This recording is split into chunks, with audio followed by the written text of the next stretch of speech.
A perfectly smooth, melting bar of dark chocolate feels like a highly refined culinary invention, but its actual starting point is a bumpy, tough-skinned pod hanging off a tropical tree branch. This illustrates the strict geographic limits of the Theobroma cacao tree. It only survives in a narrow 20-degree band north and south of the equator, restricting its growth to a cacao belt, including the Ivory Coast, Ghana, Indonesia, and Brazil. It is an incredibly demanding, fragile plant, requiring high heat and high humidity. The fact that a crop with such severe geographic limitations was adapted into an inexpensive, globally available commodity defies its biological reality.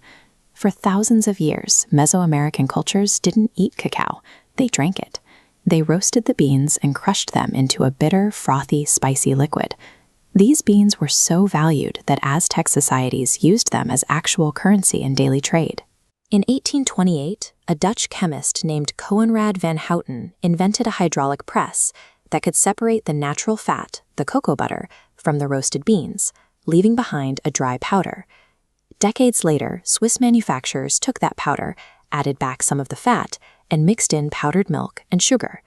By forcing a sacred, bitter seed through heavy industrial machinery and cutting its intensity with dairy and sugar, European manufacturers created a stable, solid product. They built a multi-billion-dollar global empire by entirely rewriting the bean's natural chemistry. To get a cacao pod, the tree first produces tiny, intricate flowers that grow directly out of its rough main trunk. Because of their complex shape, these flowers require pollination by a specific, tiny insect called a midge that crawls inside to do the job.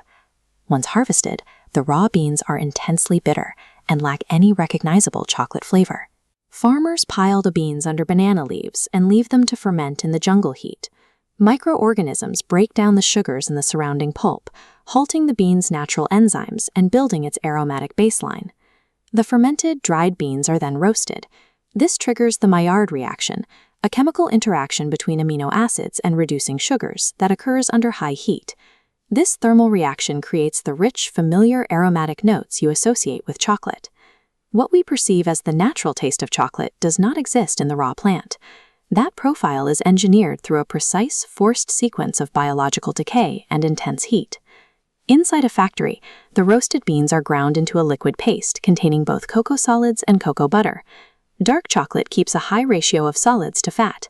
Milk chocolate dilutes the mixture with milk and sugar. White chocolate removes the cocoa solids entirely, leaving only the extracted cocoa butter. This diagram shows the complex behavior of cocoa butter. Its fat molecules are polymorphic. They can crystallize into 6 different structural forms. Chocolatiers use tempering, a process of carefully raising and lowering the temperature to force these fat molecules to lock together into a highly stable, densely packed geometric arrangement known as form phi.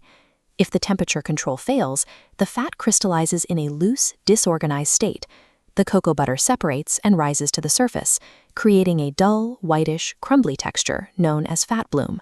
When successfully locked into form V, cocoa butter acquires a highly specific physical property. It melts at exactly 93.2 degrees Fahrenheit.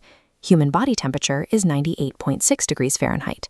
The luxurious, smooth mouthfeel and the sharp, audible snap of a high-quality bar happens specifically because the fat matrix is structurally engineered to collapse the second it touches your tongue. That melting sensation delivers a payload of active biological compounds. Cacao is packed with theobromine, a stimulant similar to caffeine.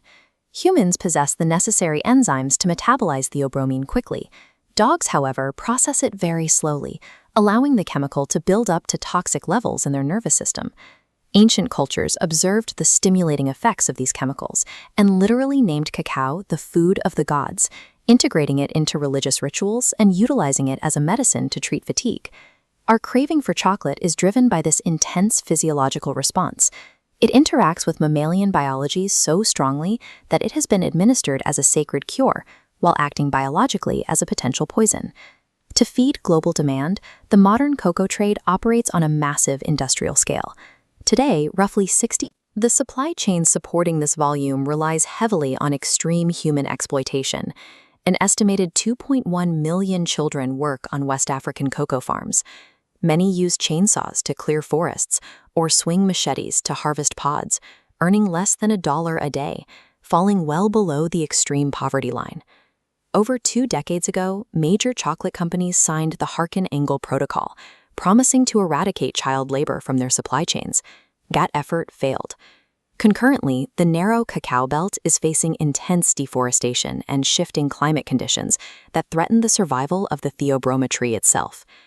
Every time a perfectly tempered chocolate bar snaps, it echoes a vast and highly strained system.